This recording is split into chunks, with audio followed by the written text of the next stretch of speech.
കോഴിക്കോട് താമരശ്ശേരിയിൽ ബസ് ജീവനക്കാർ തമ്മിൽ സംഘർഷം. സ്വകാര്യ ബസ്സിനുള്ളിൽ കയറി കണ്ടക്ടർ അടക്കമുള്ള ജീവനക്കാരെ മറ്റൊരു ബസ്സിലെ ജീവനക്കാർ മർദ്ദിച്ചു. സമയത്തെ ചൊല്ലിയുണ്ടായ തർക്കമാണ് സംഘർഷത്തിന് കാരണമായത്. ആക്രമണത്തിന്റെ CCTV ദൃശ്യങ്ങൾ പുറത്തുവന്നു.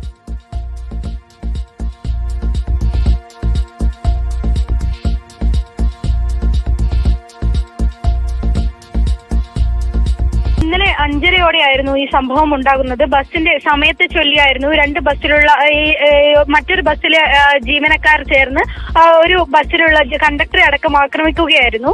ഇന്നലെ വൈകുന്നേരം 5:30യോടെ താമരശ്ശേരി പഴയ ബസ് സ്റ്റാൻഡിന് സമീപത്ത് വെച്ചാണ് ബസ്സിനുള്ളിൽ കയറി ഈ കണ്ടക്ടറെ അടക്കം ആക്രമിച്ചത്. CCTV ദൃശ്യങ്ങൾ നമുക്ക് ബസ്സിനകത്തെ CCTV ദൃശ്യങ്ങളാണ് ലഭ്യമായിട്ടുള്ളത്. ഈ മർദ്ദനത്തിൽ ഈ കണ്ടക്ടറുടെ കയ്യിലുണ്ടായിരുന്ന പണമടക്കം പുറത്തേക്ക് തെറിക്കുന്നത് നമുക്ക് കാണാൻ സാധിക്കും. താമരശ്ശേരി അടിവാരം റൂട്ടിൽ സർവീസ് നടത്തുന്ന സുൽത്താൻ എന്ന ബസ്സിലെ ജീവനക്കാരാണ് അസിം എന്ന ബസ്സിലെ ജീവനക്കാരെ കണ്ടക്ടറെ അടക്കം മർദ്ദിച്ചത്. എന്തായാലും ഈ മർദ്ദനത്തിൽ ഈ അസിം ബസ്സിലെ കണ്ടക്ടർക്ക് ഈങ്ങാപ്പുഴ സ്വദേശിയായ നിയാസിന് പരിക്കേറ്റിട്ടുണ്ട്. ഇയാളെ താമരശ്ശേരി താലൂക്ക് ആശുപത്രിയിൽ എത്തിച്ച് ചികിത്സ തേടി. ഇതിനുശേഷം ഇയാൾ താമരശ്ശേരി പോലീസിൽ പരാതി നൽകിയിട്ടുണ്ട്. രാവിലെ തന്നെ ജീവനക്കാരന്റെ മൊഴി പോലീസ് രേഖപ്പെടുത്തി പരാതിയിൽ കേസെടുത്തിട്ടുണ്ട്.